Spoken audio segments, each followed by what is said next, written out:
Ladies and gentlemen, please welcome him to the stage for our third session, The Next Decade of Digital Diplomacy. Hello, everyone. Thanks for joining me here. There we go. I'm here to talk about the next decade of digital diplomacy because, as you probably might not know, digital diplomacy is celebrating this year 10 years. It was on the 25th of May, 2011, that the former Swedish Foreign Minister, Carl Bildt, sent this tweet to Khalid al-Khalifa, the then Foreign Minister of Bahrain, with a simple message trying to get in touch with you on an issue. This tweet made international headlines because everybody wanted to know, what does he want to talk about with his Bahraini counterpart? It turned out he wanted to address an issue of a Swedish national who was imprisoned in Bahrain. A day later, Khalid al-Khalifa replied at Carl Bildt, "Nice to hear from you, to catch up on matters. Your tweet caught the world's interest." Obviously, this was kind of the first time that foreign ministers connected directly on Twitter. Carl Bildt didn't choose traditional diplomatic channels through the embassy and the government channels, but he went straight on Twitter and he sent a public reply to Khalid al-Khalifa. And this is kind of seminal, really the beginning of digital diplomacy. Fast forward to 2021. Today, 190 UN countries have a presence on Twitter, either with their head of state, the government, or the foreign ministries. And here's just a selection of them. There's only 3 countries in the world which are not, where the government is not on Twitter. Anybody has an idea who they are? No, China is big on social media. North Korea, obviously one. Turkmenistan is 2, and the last one is Laos. So Laos, North Korea, and Turkmenistan are the 3 countries where the government is not active on social media, be it Twitter, or Facebook, or other channels. So obviously, these heads of state and government are on Twitter, and over the past 10 years, they have digital teams who will be tweeting and posting social media content for them. There's nothing wrong with that, I think, as long as they know what the message is, as long as they know what they are saying on social media. Over the past 10 years, it has become a bit like a digital arms race, as world leaders were vying to get an army of followers. And you see this is from a couple of days ago. The Indian Prime Minister Narendra Modi is the most followed world leader with 73 million followers on Twitter alone. These are just figures for Twitter. Joe Biden, the US president, is in second position with 31 million. Pope Francis, 18 million, just ahead of the Turkish president, Recep Tayyip Erdogan. Then the Indonesian president, the president of India, the Prime Minister of Pakistan, Sheikh Mohammed of the ruler of Dubai, Queen Rania from Jordan, and King Salman of Saudi Arabia, completing the top 10 list of the most followed world leaders. So basically, they've created armies of social media followers, which is great. But these 10 people, or 8 of them, have one thing in common. Do you have any idea what that is? What do they have in common? Well, to be very blunt, Joe Biden, Pope Francis, Recep Tayyip Erdogan, the President of India, Imran Khan, Sheikh Mohammed, Queen Rania, and King Salman do not follow any other world leader, which I think is really sad, because social media is there to connect with people, and they don't connect with other world leaders.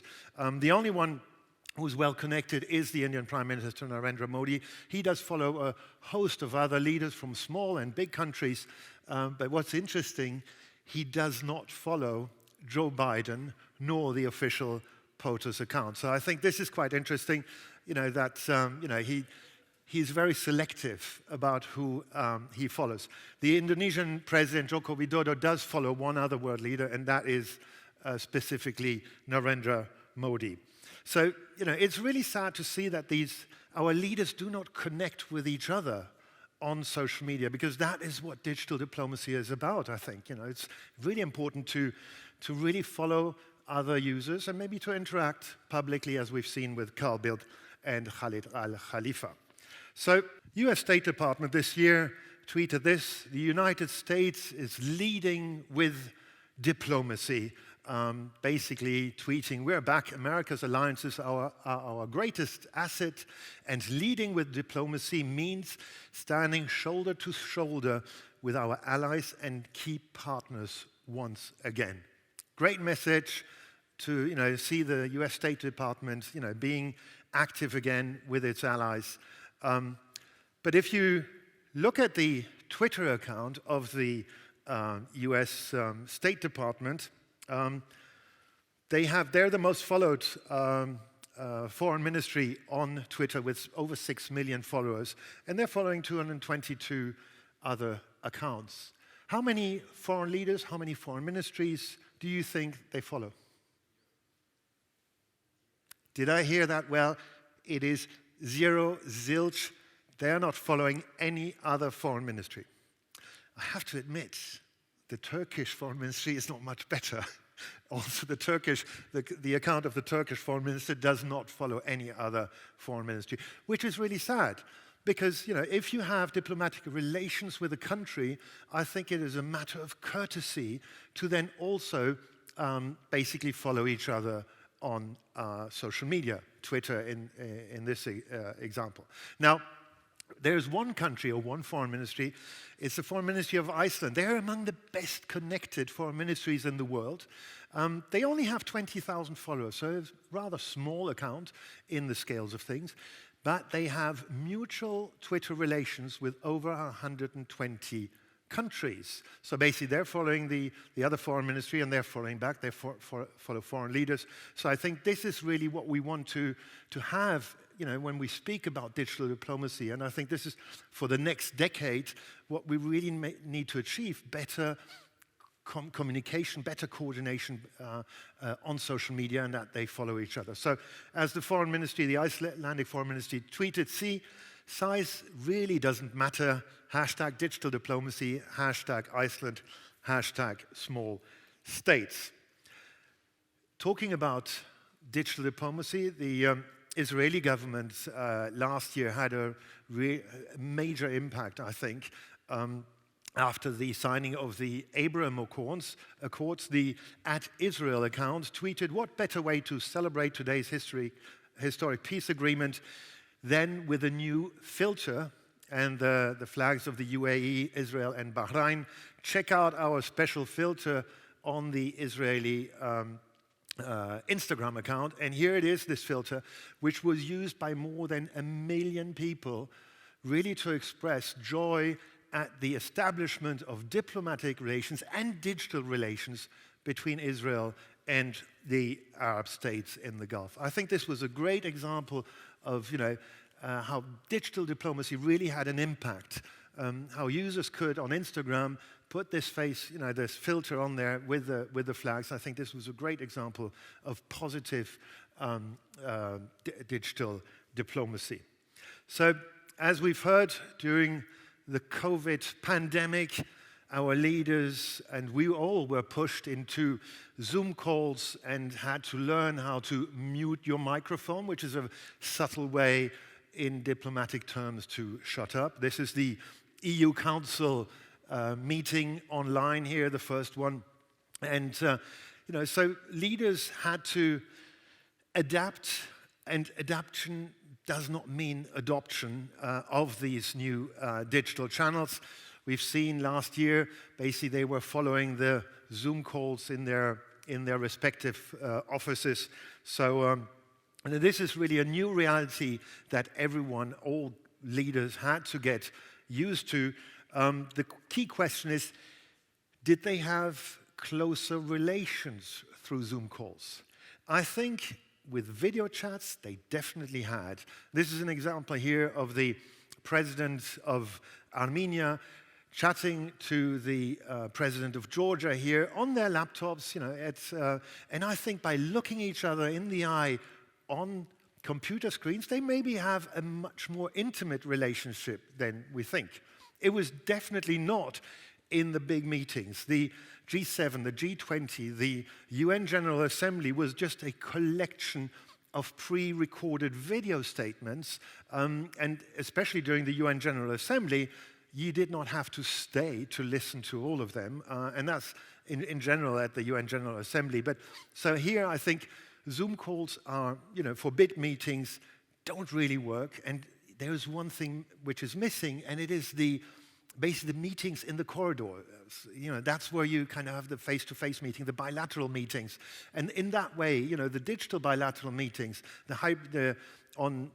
on video calls, I think they can still work. But, for big gatherings, unfortunately, meeting your peers in the corridors is essential. So talking about hybrid diplomacy, the UK and New Zealand in October just signed a free trade agreement, and what was really interesting was that neither Boris Johnson nor Jacinda Ardern, the Prime Minister of New Zealand, traveled around the world, but they just did this digitally in a video call here where you can see both sides, and it was a really nice little video that was shared, really to show their, the celebration of this free trade agreement. I think this kind of diplomacy, hybrid diplomacy, we will see much more in the next couple of years, whether we still have COVID or not, because ministers and world leaders will think twice before traveling around the world for a short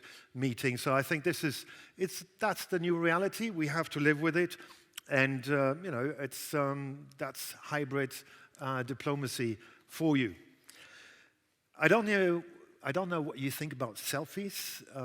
I love selfies, especially when you have world leaders posting selfies. This is the Foreign Minister of Singapore here on the left, Vivian Balakrishnan. He snapped a selfie with the North Korean Supreme Leader Kim Jong-un just before the summit with the former US president. I really like it because it really brings people together. And there's another one which is historic. It's Narendra Modi visiting the Forbidden City in Beijing and snapping a selfie with the Chinese Prime Minister Li Keqiang. This is a great way, really to show friendship, when you gather for a selfie. Since then, this is from a couple of years ago, China has made great strides on social media. All the ambassadors, all the embassies, the foreign ministries are massively on Twitter and Facebook, and starting also to be on Instagram. While Twitter and Facebook are still banned in China, the missions are very active, and they've adopted a tone and style which is not really diplomatic, I have to say. This is, for example, a broadside against the Americans. There is no leader of democracy in the world, and no country has the right to lecture others on democracy. Remember that tweet from the US Foreign Ministry just a couple of slides before? So, very, very strong wording. They also extol the China's model of democracy, and obviously also the Chinese Communist Party. Here, a tweet which has become very popular on the Chinese Foreign Ministry's account about the 100-year anniversary of the Chinese Communist Party. Russia and Ukraine are almost at loggerheads, if you want to say, or on a path to war. If we're looking at Twitter, Russia has the Russia account on Twitter, and Ukraine has the Ukraine account on Twitter. And since 2014, when Russia annexed Crimea, the relations have not been the best, and that's an understatement. But what is interesting, on Twitter, it is still the Ukrainians who have the @Crimea Twitter account. And, what we can see on their accounts is quite interesting, because they kind of accuse each other sometimes of, for example, a couple of days ago, the Ukrainian account tweeted the 4 types of headaches migraine, hypertension, stress, and living next to Russia, which gave them a serious headache, to which the Russia account replied a couple of hours later, "Dear Ukraine, the red wine headache, also known as RWH, has you confused. Choose your wines carefully, order from Russia's Crimea." So this is the kind of twit for twat that we can see on their accounts. I don't know if it is really helpful for peaceful digital diplomatic relations, but unfortunately that is the way it goes. And sometimes we do have all-out war, which is then reflected on the Twitter channels. This is was in the beginning of this year when Hamas fired hundreds of rockets against Israeli civilians, and the Israel account basically tweeted 12 tweets with the rocket emoji. The aim was here just to give you all some perspective. These rockets are the total amount of rockets shot at Israeli civilians. Each one of these rockets is meant to kill. The Israeli Foreign Ministry also then organized a number of Twitter spaces. So basically, these are audio conversations with people living under the constant threat of Hamas attacks. So, this is not... It's interesting how this war played out on social media, unfortunately, for a very sad reason. The Israeli Foreign Ministry is really good. During the first lockdown of the pandemic in 2020, in March 2020, they tweeted, "We're bored, you're bored, so now's your chance to ask us anything you've ever wanted to know about Israel." And they basically proceeded to do a Twitter Q&A where you could really kind of ask questions, and they would answer with lots of humor and chutzpah. It was a great exercise. They've done it several times. I wish more world leaders would go out and do these, Q&A sessions at more Twitter spaces. Kind of talking to their social media followers, I think is very important. And also in the coming decades, I really want our governments, our leaders to connect with us, with the citizens on social media, because that's where we are. Now, some of them already do. Who knows this woman? Jacinda Ardern, the Prime Minister of New Zealand. She holds, the daily press conference, regular press conference about the latest government decisions, about the state of the pandemic in New Zealand. And then in the evening, after hours at home, she takes out her phone and she'll sit down and do a Facebook Live. It's always an impromptu live, so it's not announced, she will speak, to basically talk to her community. So here, it's been a while, a quick Facebook Live just to check in, or checking in to see how everyone's doing and recap on a few government decisions. So really interesting here how she really, in fact, she talks about her work like, you would talk about your work to your children in the evening, and basically a very conversational way to interact and directly address her audience. Her videos get thousands, hundreds of thousands of views, and there it's herself alone on her sofa after having fed her baby. So I really like this style of direct interaction with your community. The foreign minister of Ukraine, Dmytro Kuleba, does the same. He basically opens his laptop and just gives a short, 10-minute talk about what has happened.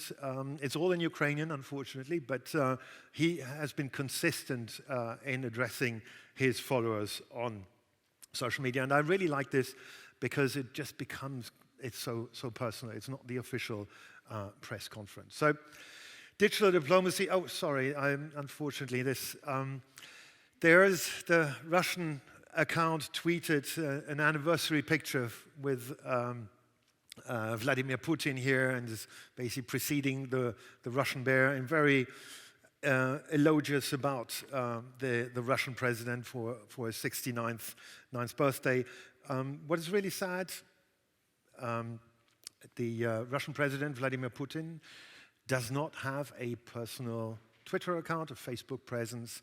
Neither does the Chinese President Xi Jinping or the Prime Minister in China. They probably don't need it.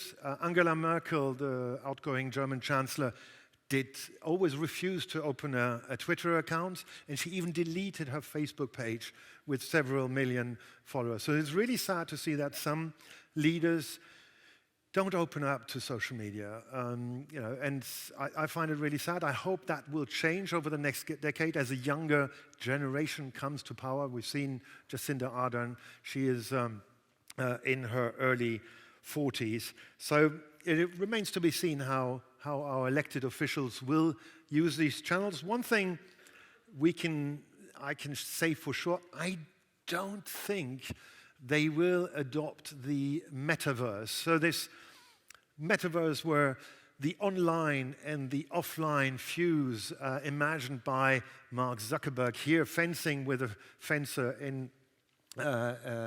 during this video, I just can't see our world leaders playing or even having a round table discussions with their own avatars, because we know how it works in big Zoom calls. So I don't know. It's something, we will see how they will use these new channels. How will they embrace the metaverse? For me, one thing is sure.